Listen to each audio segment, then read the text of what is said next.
નમસ્કાર, રમડેચી પ્રાથમિક શાળાની યુટ્યુબ ચેનલમાં આપનું હાર્દિક સ્વાગત છે।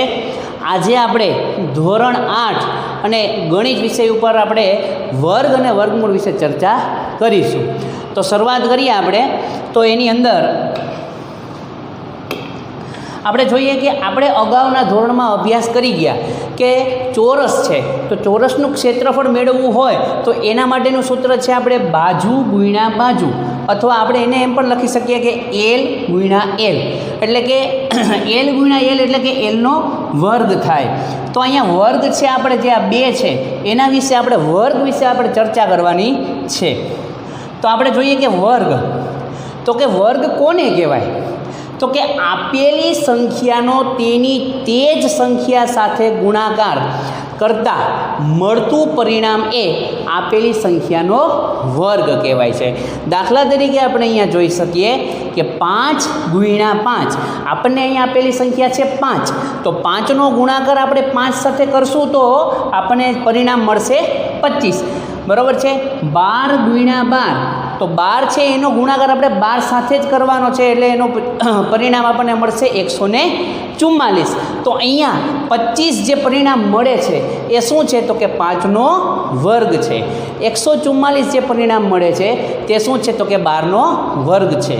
એવી જ રીતે આપણે વ્યાપક સ્વરૂપમાં કહીએ તો કોઈ પણ સંખ્યા એ માટે, તો અહીંયા આપણે જોઈએ કે એ ગુણ્યા એ એટલે કે એનો શું થશે? વર્ગ થશે। આગળ જોઈએ આપણે, તો હવે આપણે ચર્ચા કરીએ છીએ 1 થી 20ના વર્ગની। તો આપણે વર્ગ વિશે જોઈ ગયા કે કોઈ પણ સંખ્યાનો તેની તે જ સંખ્યા સાથે ગુણાકાર કરવામાં આવે તો એ જે પરિણામ મળે છે એ શું કહેવાય? તો કે એ સંખ્યાનો વર્ગ કહેવાય છે। તો અહીંયા આપણે જોઈએ છીએ કે 1 ગુણ્યા 1 એટલે કે 1નો વર્ગ છે। અહીંયા વર્ગ 2 લખેલું છે તો એ શું સમજાવે છે? કે ભાઈ અહીંયા 2 વખત 1 છે એનો ગુણાકાર કેટલી વખત થયેલો છે? 2 વખત થયેલો છે। જો 3 વખત હોય તો એ અલગ વસ્તુ થાય છે। અત્યારે આપણે વર્ગ વિશે ચર્ચા કરીએ છીએ તો એની અંદર જોશું કે અહીંયા વર્ગ આ 2 લખેલા છે એ શા માટે છે? તો કે 1 છે એ કેટલી વાર આવેલા છે? 1નો ને 1નો ગુણાકાર કેટલી વાર કરેલો છે? 2 વખત, એટલે કે 1 ગુણ્યા 1 એટલે થશે 2। હવે આપણે આગળ જોઈએ તો કે 2 ગુણ્યા 2 એટલે કે 2નો વર્ગ બરાબર 4। 3 ગુણ્યા 3 એટલે કે 3નો વર્ગ બરાબર 9। 4 ગુણ્યા 4 બરાબર 4નો વર્ગ થશે 16। 5 ગુણ્યા 5 બરાબર 5નો વર્ગ એટલે કે 25। 6 ગુણ્યા 6 બરાબર 6નો વર્ગ એટલે કે એનું પરિણામ મળશે આપણને 36। 7 ગુણ્યા 7 એટલે કે 7નો વર્ગ એટલે કે આપણને મળશે એનો જવાબ 49। 8 ગુણ્યા 8 એટલે કે આપણે અહીંયા જોઈ શકીએ કે 8નો વર્ગ મળશે આપણને 64। 9 ગુણ્યા 9 એટલે કે 9નો વર્ગ એટલે કે 81। 10 ગુણ્યા 10 બરાબર 10નો વર્ગ એટલે કે 100। તો 1 થી 10ની અંદર આપણે જોઈ શકીએ કે શું કરવાનું છે? તો કે જે સંખ્યા આપેલી છે એની સાથે એનો ગુણાકાર કરવાનો છે। તમે અહીંયા 2 આપેલી છે તો 2નો ગુણાકાર કેની સાથે કરવાનો છે? 2 સાથે જ કરવાનો છે। એવી જ રીતે આપણે અહીંયા જોઈએ તો 11 થી 20ના હવે વર્ગ વિશે આપણે ચર્ચા કરીએ તો કે 11 ગુણ્યા 11 એટલે કે 11નો વર્ગ એટલે કે એનો જવાબ આપણને મળશે 121। 12 ગુણ્યા 12 એટલે કે 12નો વર્ગ આપણને મળશે 144। 13 ગુણ્યા 13 એટલે કે 13નો વર્ગ એટલે કે 169। 14 ગુણ્યા 14 એટલે આપણને મળશે 14નો વર્ગ છે એ 196 મળશે। 15 ગુણ્યા 15 છે એટલે કે 15નો વર્ગ એ આપણને મળશે 225। 16 ગુણ્યા 16 એટલે કે 16નો વર્ગ આપણને મળશે 256। 17 ગુણ્યા 17 કરશો એટલે આપણને પરિણામ મળશે 289। 18 ગુણ્યા 18 એટલે કે 18નો વર્ગ થશે જેનું પરિણામ આપણને મળશે 324। 19 ગુણ્યા 19 બરાબર 19નો વર્ગ એટલે કે 361 થશે। અને 20 ગુણ્યા 20 એટલે 20નો વર્ગ બરાબર 400। તો આ આપણે ચર્ચા કરી 1 થી 20 સુધીના વર્ગની। ધોરણ 8ની અંદર આપણે અભ્યાસમાં 1 થી 20 સુધીના વર્ગ છે એ તમામે તમામ વર્ગના જે પરિણામો મળે છે એ આપણે કંઠસ્થ કરી લેવાના રહેશે, જે આપણને અગાઉ દાખલામાં પણ કામ આવી શકે છે।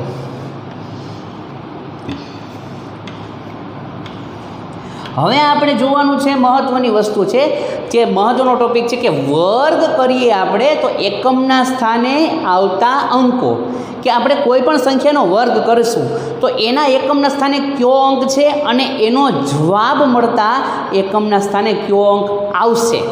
તો અહીંયા આપણે ચર્ચા કરીએ તો પહેલું આપણે જોઈએ છીએ કે જે સંખ્યાના એકમના સ્થાને 1 અથવા 9 હોય, આ બે સંખ્યા છે, જોશું આપણે કે એકમના સ્થાને કોણ હોય 1 અને 9 હોય તો તે સંખ્યાનો વર્ગ કરતાં મળતા પરિણામમાં એકમના સ્થાને કોણ આવશે?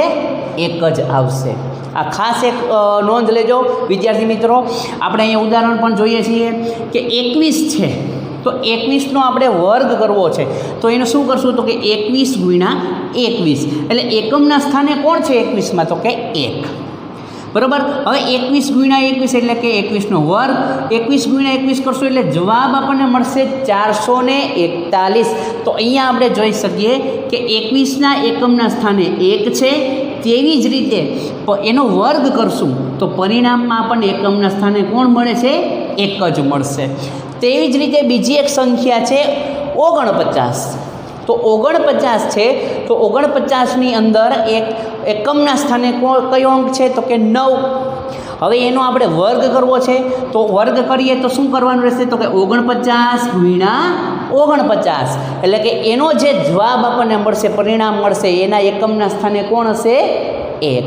તો આ આપણે પ્રથમ જોયું કે જે સંખ્યાના એકમના સ્થાને 1 અને 9 હોય તેનો વર્ગ કરીએ અને પરિણામમાં આપણને શું મળશે? તો કે હંમેશા 1 જ મળશે. બીજું આપણે જોઈએ. હવે બીજું કે જે સંખ્યાના એકમના સ્થાને 2 અથવા 8 હોય તો તે સંખ્યાનો વર્ગ કરતાં મળતા પરિણામમાં એકમના સ્થાને કોણ આવશે? 4 જ આવશે. આપણે એક ઉદાહરણ જોઈએ અહીંયા.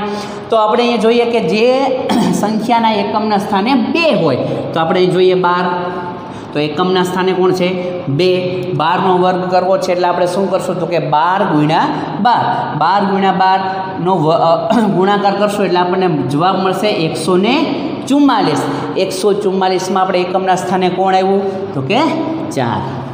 તેવી જ રીતે એકમના સ્થાને 8 હોય એના માટે જોઈએ તો કે 28 ગુણ્યા 28. તો એકમના સ્થાને કયો અંક છે અહીંયા? તો કે એકમના સ્થાને 8 છે. તો હવે એનો આપણે વર્ગ કરશું એટલે કે ગુણાકાર કરશું 28 ગુણ્યા 28, અને એનું પરિણામમાં શું મળે છે આપણને? એકમના સ્થાને 4. તો આવી રીતે જેના એકમના સ્થાને 2 અને 8 હોય તેના વર્ગ કરતા પરિણામમાં એકમના સ્થાને કયો અંક મળશે? 4 જ મળશે. આગળ જોઈએ. જે સંખ્યાના એકમના સ્થાને 3 અથવા 7 હોય તો તે સંખ્યાનો વર્ગ કરતાં મળતા પરિણામમાં એકમના સ્થાને 9 જ આવશે. દાખલા તરીકે આપણે અહીંયા જોઈએ તો 33. તો 33 છે, એના એકમનો અંક છે 3 અને એનો વર્ગ કરવો છે એટલે કે આપણે કરશું 33 ગુણ્યા 33. એનો જે જવાબ મળે છે, પરિણામ મળે છે એ છે 1089, એટલે કે એકમના સ્થાને કયો અંક આવશે? 9 આવશે. તેવી જ રીતે 7 એકમના સ્થાને 7 હોય તો એના માટે આપણે જોવું હોય તો અહીંયા આપણે લીધા છે ઉદાહરણ તરીકે 17. તો 17ના એકમના સ્થાને આપણે જોઈ શકીએ કે 7 છે. 17નો વર્ગ કરવા માટે આપણે 17 ગુણ્યા 17 કરશું તો પરિણામ મળશે આપણને 289, એટલે કે એકમના સ્થાને આપણને શું મળ્યું? 9. તો આવી રીતે આપણે જોઈએ કે જે સંખ્યાના એકમના સ્થાને 3 અથવા 7 હોય તે સંખ્યાનો વર્ગ કરતાં મળતા પરિણામમાં એકમના સ્થાને શું મળશે? 9 જ મળશે. હવે આપણે આગળ જોઈએ તો જે સંખ્યાના એકમના સ્થાને 4 અથવા 6 હોય, એકમના સ્થાને 4 અથવા 6 હોય અને એનો વર્ગ કરીએ આપણે તો આપણને પરિણામ જે મળશે તેના એકમના સ્થાને પણ શું મળશે? 6 જ મળશે. ઉદાહરણ તરીકે આપણે લીધું છે કે 24. તો 24 છે એને એકમનો સ્થાને છે 4, એટલે કે 24 ગુણ્યા 24 કરશું એટલે પરિણામ મળશે આપણને 576 અને એકમના સ્થાને મળશે આપણને 6. તેવી જ રીતે 6 હોય, એકમના સ્થાને 6 હોય એવું એક આપણે ઉદાહરણ જોઈએ તો 16 ગુણ્યા 16 એટલે કે એકમના સ્થાને 6 છે તો એકમના સ્થાને 6 છે અને એનો વર્ગ કરશું તો આપણને પરિણામ મળશે 256 અને એકમના સ્થાને આપણે કઈ સંખ્યા જોવા મળે છે 6. તો આવી રીતે 4 અને 6 કોઈ પણ સંખ્યા હોય અને એકમના સ્થાને 4 અને 6 હોય તો તેનો વર્ગ કરીએ તો પરિણામમાં આપણને શું મળશે, જોવા મળશે એકમના સ્થાને 6. આગળ વધીએ તો હવે 5 માટે જોઈએ કે જે સંખ્યાના એકમના સ્થાને 5 હોય તો તે સંખ્યાનો વર્ગ કરીએ તો મળતા પરિણામમાં એકમના સ્થાને કયો અંક આવશે તો કે 5 પોતે જ આવશે. આપણે ઉદાહરણ તરીકે જોઈ શકીએ કે 15, તો એકમના સ્થાને અહીંયા 5 છે, 15નો વર્ગ એટલે કે 15 ગુણ્યા 15 કરશું આપણે ત્યારે એક જવાબમાં આપણને મળશે 225 એટલે કે એકમના સ્થાને કયો અંક આવ્યો છે 5. તેવી જ રીતે બીજું એક ઉદાહરણ કે 35 ગુણ્યા 35, એકમના સ્થાને 35માં 5 છે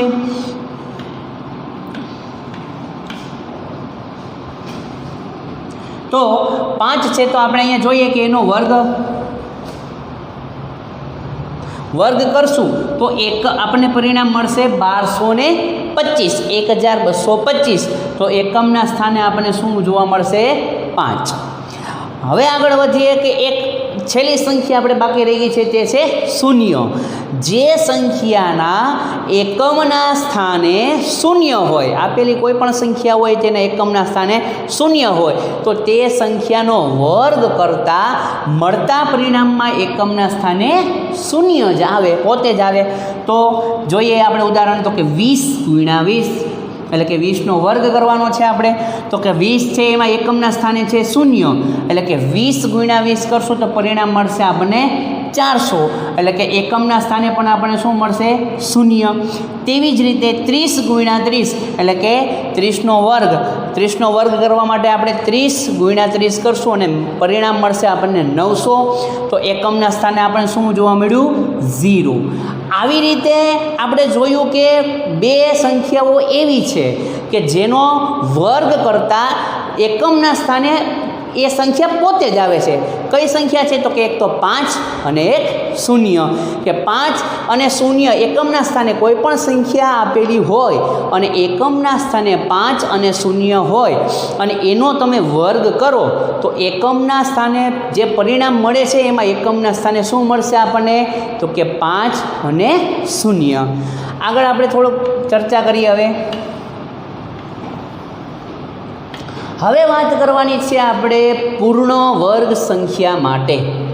આપણે વર્ગ જોઈ લીધા કે વર્ગ કઈ રીતે થાય તો કે ભાઈ જે સંખ્યા હોય એનો એ જ સંખ્યા સાથે ગુણાકાર કરતાં વર્ગ થાય છે. હવે આપણે જોવાનું છે અહીંયા પૂર્ણ વર્ગ એટલે કે વર્ગનું ઉલટું.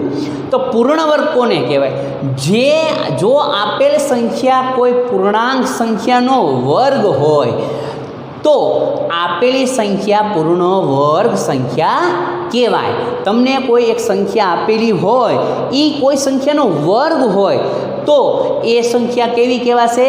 પૂર્ણ વર્ગ. એક આપણે ઉદાહરણ જોઈએ અહીંયા તો કે પહેલું આપણે માટે ઉદાહરણ છે 49. તો 49 આપણને ખ્યાલ છે કે ભાઈ 49 કોનો વર્ગ છે તો કે 7નો વર્ગ છે, બરાબર. 7નો વર્ગ એટલે કે 49. તો આપણે એ જોઈ શકીએ કે 49 છે એ કેનો વર્ગ છે? 7નો વર્ગ છે. તો 49 છે એ પૂર્ણ વર્ગ સંખ્યા કહેવાય. તેવી જ રીતે બીજું એક ઉદાહરણ જોઈએ કે 72. તો 72 આપેલા છે એ પૂર્ણ વર્ગ કહેવાય કે ના કહેવાય? તો એના માટે જોઈએ અહીં 72 એ કોઈ પણ સંખ્યાનો વર્ગ નથી. તમે જોઈ શકો કે 1 થી 10 સુધીના વર્ગ કરો તો એમાં તમને 72 છે ક્યાંય પણ આવશે નહીં. એટલે આપણે 72 છે એ કોઈ પણ સંખ્યાનો વર્ગ નથી. એટલે આપણે કહી શકીએ કે 72 છે એ પૂર્ણ વર્ગ સંખ્યા નથી. હવે આપણે એક મહત્ત્વનો ટોપિક આપણે જોઈએ કે પૂર્ણ વર્ગ સંખ્યાની સામાન્ય ઓળખ. આના દ્વારા તમે શીખી શકશો કે કઈ સંખ્યા પૂર્ણ વર્ગ કહી શકાય અને કઈ સંખ્યા પૂર્ણ વર્ગ ન કહી શકાય. તો એના માટે આપણે જોઈએ કે જો આપેલી પૂર્ણ વર્ગ સંખ્યા જેનું વર્ગમૂળ નીકળતું હોય, બરાબર, તેવી સંખ્યાના એકમના સ્થાન પર કોણ હોય? 0, 1, 4, 5, 6 કે 9 હોય. ફરીથી આપણે જોઈએ, ચર્ચા કરીએ કે જે તમને સંખ્યા આપેલી છે, બરાબર, તે પૂર્ણ વર્ગ હોવી જોઈએ અને એના સ્થાને કોણ હોવું જોઈએ? એકમના સ્થાને કોણ હોવું જોઈએ? તો કે 0, 1, 4, 5, 6 કે 9 હોય તો આપેલી સંખ્યા પૂર્ણ વર્ગ હોઈ શકે. ફરજિયાત આપણે ના કહી શકીએ કે હોય જ, પણ હોઈ શકે એવી શક્યતા છે. એનું કારણ છે, કોઈ પણ એક ઉદાહરણ આપણે જોઈ શકીએ કે 31 લઈએ તો 31 છે એ કોઈનો વર્ગ નથી, તો એકમના સ્થાને તો એક જ છે, છતાં આપણે એને પૂર્ણ વર્ગ કહી શકીએ નહીં. એટલે આપણે એમ ના કહી શકીએ કે પૂર્ણ વર્ગ હોય જ, પણ આપેલી સંખ્યા પૂર્ણ વર્ગ સંખ્યા હોય અને એકમના સ્થાને 0, 1, 4, 5, 6 કે 9 હોય તો તે સંખ્યા પૂર્ણ વર્ગ હોઈ શકે. હવે આ આટલી સંખ્યાની વાત થઈ. હવે બાકી રહી તો એના માટે શું છે એ આપણે જોઈએ.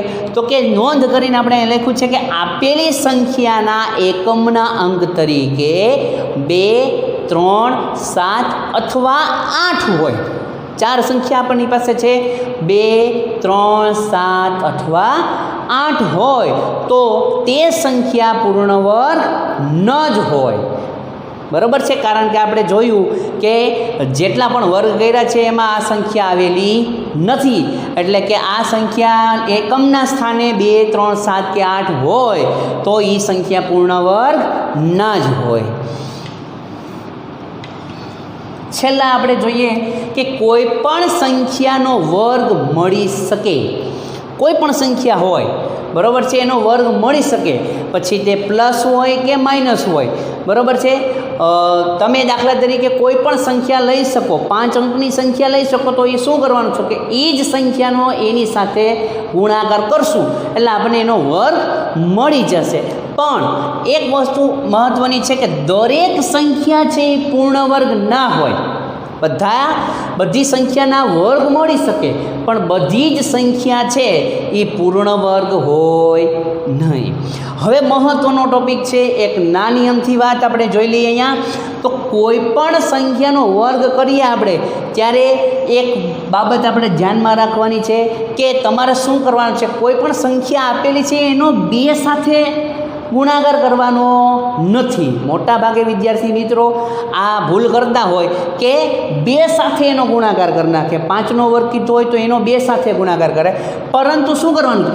જે સંખ્યા આપેલી છે તેની સાથે જ એનો ગુણાકાર કરવાનો છે. અહીંયા એક આપણે ઉદાહરણ જોઈએ કે 17નો વર્ગ કરવો છે તો શું કરશું?